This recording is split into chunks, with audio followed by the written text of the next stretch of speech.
บรรยากาศตอนเช้าๆเวลาประมาณ4 โมงป่ายของวันที่29เดือน7 2025ตัวนี้แม่นเส้นทางบ้านโนนหวายไปคำสวัสด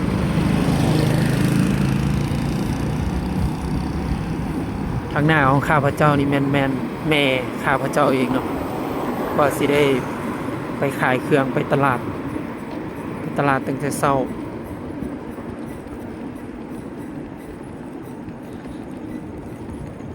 บรรยากาศโมงนี้กันรถก็สิบ่หลายเนาะพอมีแต่คนที่ว่าออกตลาดแล้วก็พ่อค้าแม่ค้า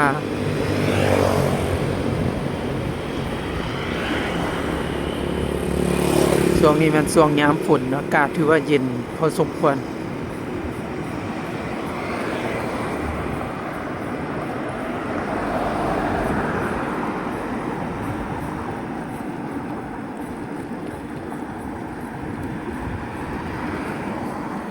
เขาก็จะคอยขี่ไปเนาะพ่อแม่เพิ่น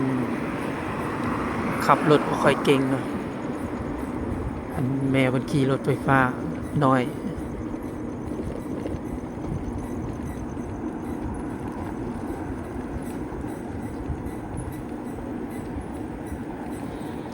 ตลาดที่เฮาสิไปนี่มันก็เป็นตลาดบึงท่านหลวงถือว่าเป็นตลาดใหญ่เป็นตลาดขายส่งขายย่อยสินค้าก็สิมีหลากหลายเป็นพวกผักซีนเสื้อผ้า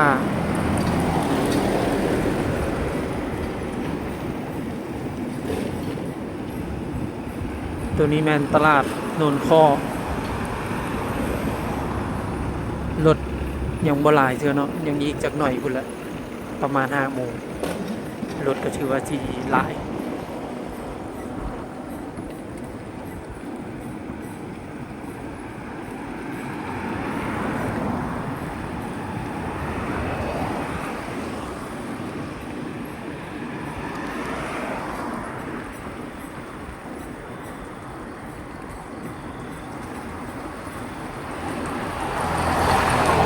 ฝากกดติดตามผลงาน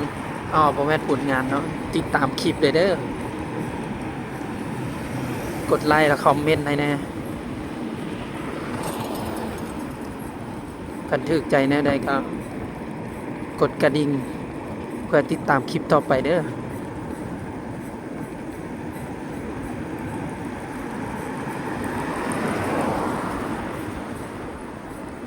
เว้าก็อาจจะบ่ม่วนบ่คล่องเนาะ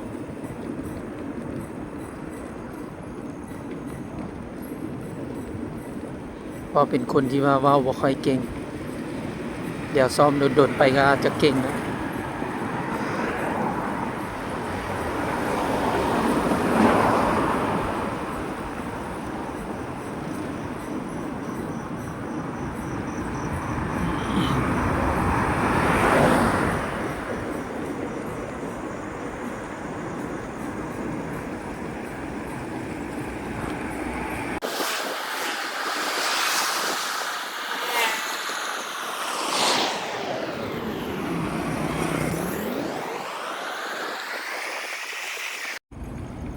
ตอนนี้เราก็มาฮอดแล้วทางเข้าตลาดบึงทานหลวงนะ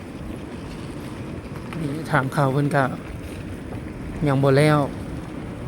ปูไปแล้วครึ่งหนึงปูคอนกรีตแล้วก็กำลังเฮ็ดใหม่อีกเบื้องหนึงเนาะ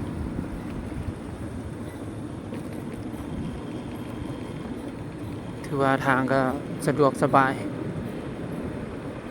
แต่ว่าก็สิลำบากหน่อยนึงเพราะช่วงนี้เป็นช่วงที่ว่าปรับปรุงถนนหนทางแล้วก็เป็นช่วงยามฝนอันยุ่งยากการก่อสร้าง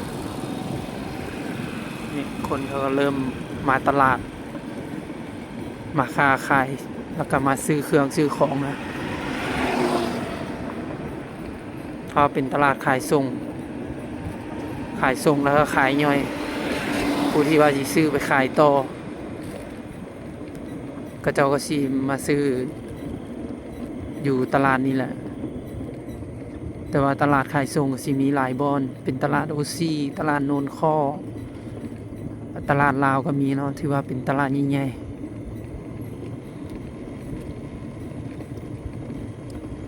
ตลาดบึงท่านหลวงนี่ก็สิเป็นตลาดหนึ่งเนาะที่ว่าใหญ่พอสมควร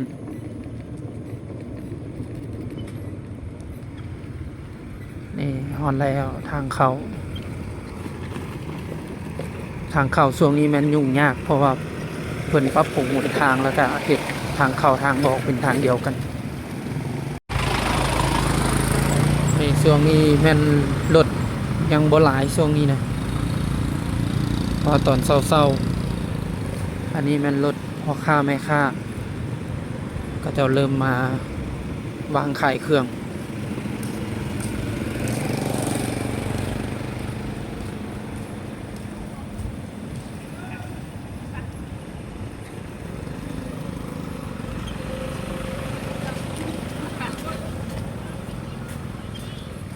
นี่เนาะก็เจ้าก็ยังบ่ได้เปิดมัน เรียบมัด ช่วงนี้ห้านบางห้านก็ยังบ่ได้เปิดเถอะยังบ่ฮอดโมงเขาอีกจักหน่อยนะ